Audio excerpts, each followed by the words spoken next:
I'm Emese Latkóczy, Executive Director of the Hungarian Human Rights Foundation. Thank you for joining me. We are an independent, grassroots, not-for-profit formed in 1976 in New York by young Hungarian Americans. We are the only professional organization in the West devoted exclusively to the human rights situation of approximately 2 million ethnic Hungarians who live as minorities in 6 countries surrounding Hungary. Wow! You may be thinking, an entire foundation devoted just to these issues, these communities. Indeed. So while I am not here today to talk about the past, rather the present, I will briefly provide historical context for a better understanding of how we, the Hungarian nation, got here. The Austro-Hungarian Empire was a major European power in the years prior to World War I. Occupying much of Central Europe, Austria-Hungary was a relatively young nation-state containing a rich mix of people and cultures. As you can see, ethnic Hungarians, Magyars, were the largest group, comprising over half the population. All these ethnic groups were and still are native to the regions they inhabited. The technical term for this is autochthonous, which is just another way of saying indigenous.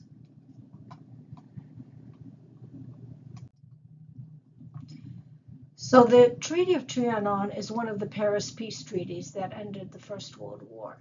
It was concluded between Hungary and the Allied and associated powers on June 4th, 1920, in the Grand Palace of Trianon, hence the name. As Austro-Hungary was on the losing side, the treaty's harsh terms included dismembering the Hungarian nation. So Hungary's territory was reduced by over 70% and its population by 57%. The treaty had a profound impact on Hungary and the Hungarian nation, leading to what is known as Trianon syndrome, a collective sense of loss and national trauma. So the lands taken from Hungary form what are commonly referred to as the successor states. After 1920, you can see these are Romania, Czechoslovakia, and Yugoslavia. In the case of Romania, you see 3 regions, Transylvania, the Partium, and part of the Banat, that join the existing Kingdom of Romania. In Czechoslovakia, you see Upper Hungary, in Hungarian called Felvidék, annexed to form part of the new state of Czechoslovakia. In the case of Yugoslavia, which was initially called the Kingdom of Serbs, Croats, and Slovenes, all of Croatia leaves the Kingdom of Hungary, along with the Hungarian inhabited southern land, called Délvidék in Hungarian, and this includes part of the Banat region, so the other part being here in Romania, and Vojvodina, and the Muravidék region, which is located in Slovenian lands. So yes, even Austria gets lands from the historic Hungarian kingdom, and that's called Burgenland. So this is how ethnic Hungarians ended up becoming national minorities in their own homelands without any say in the matter. Now, throughout the 20th century, borders will shift many times again, and the countries' names will change. Yes, there will be forcible population transfers, mass expulsions, but the point here is that these people are native to where their ancestors have lived for centuries, and they have the fundamental right to preserve their ethnic, linguistic, cultural, and religious identities. So they are not immigrants. In fact, the newly formed successor states, they signed treaties saying that they would respect these rights as a condition of getting these territories from Hungary. Now, the reality proved vastly different.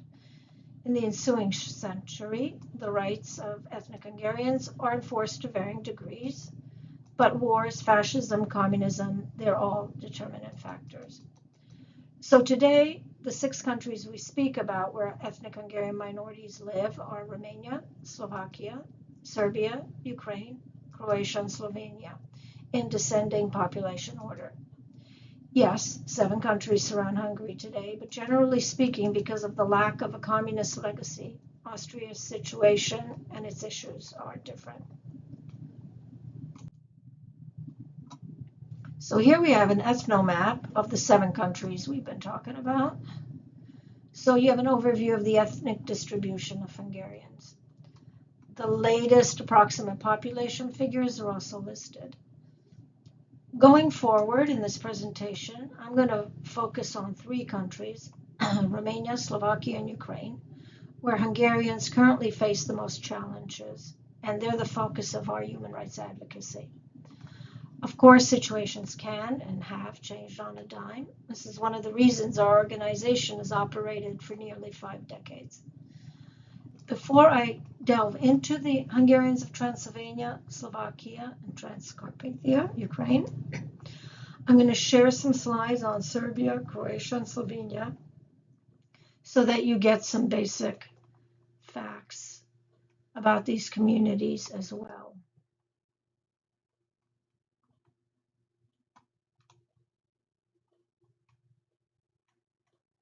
Here you can see Vojvodina's the northern part of Serbia, surrounded by Romania, Hungary, and Croatia.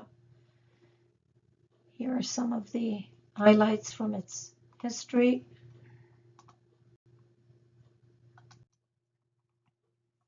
Here are some of the post-communist era milestones. Recently, things look pretty good for the Hungarian community in Vojvodina, or Vajdaság, as it's referred to in Hungarian. But you see, in the past 35 years, they faced a lot of problems, and their numbers have also dwindled as a result of the 2 wars in the 1990s.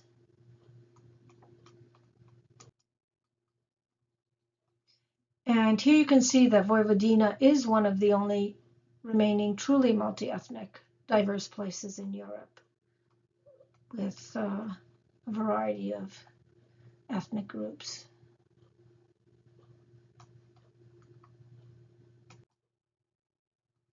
On to Croatia. We see that, over 100 years ago, there were many more settlements that had sizable numbers of Hungarians living in them. Their numbers have also dwindled significantly. Their main cities are Essek and Vukovar. But generally, they're happy with their level of rights. And here you can see where they're concentrated in Croatia. So, that's quite a significant drop in over 100 years. Now, the smallest Hungarian community and the one afforded the most rights of all the communities we've been talking about is the one in Slovenia, in Muravideg. Even so, just last month, the Council of Europe published a report calling on Slovenia to increase the availability and airtime of Hungarian language television content. The Committee of Exports that monitors the implementation of the European Charter for Regional or Minority Languages found that the current schedule does not meet their obligations towards the Hungarian minority.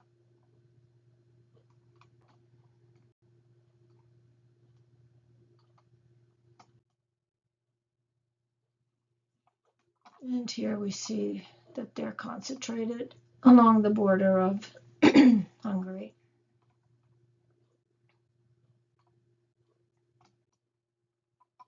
So, how do we end up where we are today? All of Eastern Europe, the entire region, was under communist rule from the end of World War II, so roughly from 1945 onwards. As a result, ethnic minorities communities now faced a double burden, both of communist oppression and ethnic persecution, becoming second-class citizens. So what did this consist of? The official policies were aimed at forcibly assimilating them, And these included inciting anti-Hungarian minority hostilities, prohibiting the use of Hungarian language, other minority languages, eliminating Hungarian language educational, publishing, cultural institutions, forced population transfers, and the murder, imprisonment, and exile of leading ethnic Hungarian dissidents.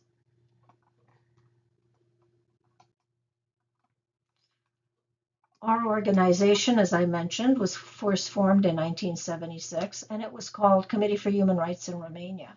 Now, this isn't surprising, though their numbers have basically halved. The Hungarians of Romania were and still are the largest Hungarian minority, and were subject to brutal oppression on account of their size and their significance to the Hungarian nation. So we at Hungarian Human Rights Foundation actually coined the phrase cultural genocide in our first New York Times advertisement that was published on May 7, 1976. And that's what launched our grassroots movement, so to speak, that has spread throughout the world since then. So here you can see the Hungarian minority of Romania is the country's largest ethnic group, and where they're concentrated. You can see them in green.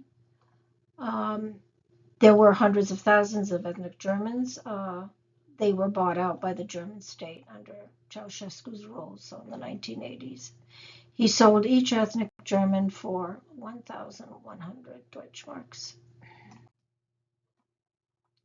And then here we have a map of Transylvania where you can see widespread presence of the Hungarian community, especially in the Székely region where there are two counties that they overwhelmingly populate. So communism fell throughout the region, as we know, in 1989. Now you would think everything's going to be all right. We too had hoped and thought this, and hoped that we could close up shop, so to speak. After all, that is the objective of a human rights organization, to cease to exist, is it not? Well, not so fast. So decades after the fall of communism, these communities still face an uphill struggle on several fronts to fully regain the rights so long denied them. Legacies of intolerance exist, and extremism can rise very quickly, as we've seen in Romania throughout the past year, with the meteoric rise of George Simeon, who had been running for president and was defeated, thankfully. So this is the most longstanding, multifaceted, and egregious human rights violation against the community that's going on today. As you can see, only a fraction of the properties, and we're talking about schools, civic organizations, libraries, hospitals, that were confiscated under communism from what we call as the four historic Hungarian denominations. These are the Roman Catholic, the Reformed, the Protestant, the Lutheran, and the Unitarian, have been restituted back to them, the rightful owners. So without these assets, these pillars of civic society and democratic development, they've been unable to fully practice their faith and sustain their culture and educational missions as well. So to put that in perspective, an entire generation has grown up without access to these properties and these assets. So there's some good news in Romania, and that's RMDS, so the Democratic Alliance of Hungarians in Romania, is again in the governing coalition, and they are a force to be reckoned with. So let's move on to Slovakia. That is the Hungarians of Czechoslovakia who suffered terribly in the last 100 years, and effectively their numbers were decimated, as you can see. They've been totally disenfranchised at times. Their properties have been confiscated. They've been deported en masse.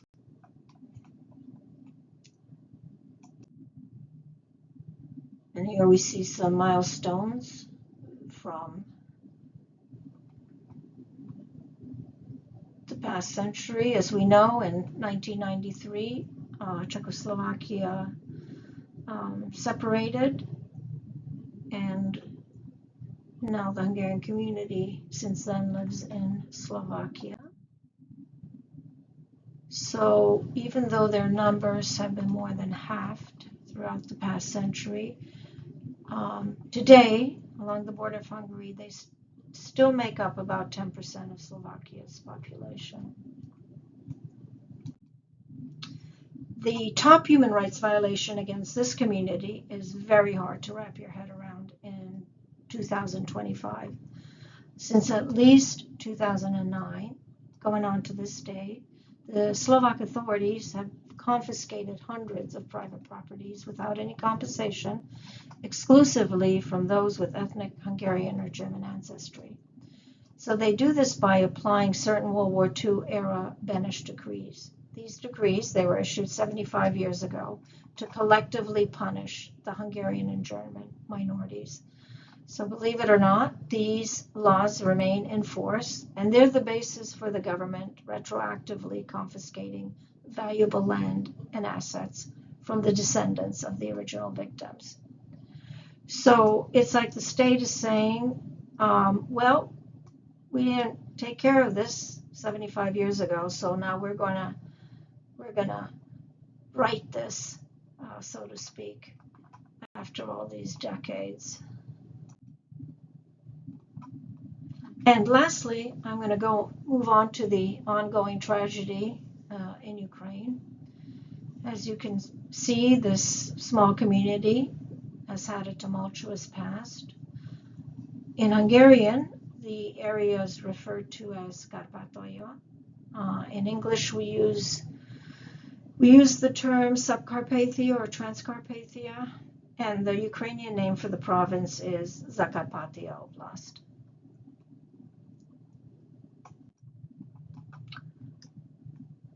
I'd like to make a note about the population figures. The last time any census was conducted in Ukraine was in 2001. It's estimated that across the board, the country's population has decreased by at least 30% since the war. Nevertheless, the only official figure that exists is that Census 1, and therefore you'll see us in our documentation adamantly defend this number, because anything else is speculation. The other reason is that the probable diminished numbers of the Hungarian minority, they're at times presented as grounds for affording them less rights, which is categorically wrong. So human rights have to be guaranteed regardless of numbers. While the post-USSR state of Ukraine has continually been economically and politically challenged, the truth is that the situation of the Hungarian minority from the point of view of their educational and linguistic rights, so their ability to survive and flourish culturally, was close to ideal. But this all started going south following the annexation of Crimea in 2014. So Ukraine implemented a series of legislative changes, primarily targeting the Russian minority, but unfortunately also affecting Hungarians and other smaller ethnic groups. These restricted the use of minority languages in education, public administration, and cultural life. The Hungarians also lost their sole representative in the national parliament, the Rada. In 2018, for example, the headquarters of the party representing the community, called Kamkaz, was firebombed twice. This crime is unsolved to this day. And many Hungarian community leaders have active death threats against them. So while rightly the war against Ukraine is everyone's top concern, it is important not to lose sight that the Hungarian community has a legitimate aspiration to see their full rights restored. In fact, ensuring minority rights are part of Ukraine's formal EU accession plan. In closing, I hope that I have inspired you to get and stay involved in advocating for these Hungarian communities. No one is too young or too old. And the bottom line is that we at Hungarian Human Rights Foundation can't do our work effectively without your active participation and support. So I've bullet pointed a few ways that you can help. Of course, by staying informed, and I want to assure you that we really only post the most important developments, whether they're on our homepage or on our social media accounts or in our emails. We encourage you to spread the word on social media. We can repost our news, but also commenting on other content providers, who touch upon these issues. You can offer informed opinions. And you can also be a content source for local newspapers. They oftentimes are looking for stories, especially if they have, personal interest angle. And we're, of course, always here and ready to help provide any background information. We also encourage you to develop a good rapport with your elected officials in Washington so that when we do issue an alert for action, that you're ready to act and you can mobilize your friends and family easily. And lastly, there are various programs and projects that you can support. You can earmark your donation to our 501c3 nonprofit, so your support is tax deductible. You can also do a monthly pledge. Those are really appreciated. And you see, we have research and advocacy as our main objective. We have human rights internships, and we run all the Reconnect Hungary Birthright program. And I'd also like to draw attention to our Reconnect Transylvania Plus scholarship. This is a singular program, and if you're a young adult and you'd like to teach and intern and learn in Transylvania, we can make that happen for you. So here's a QR code that you can access our homepage. And thank you very much for your attention, your involvement, and your support.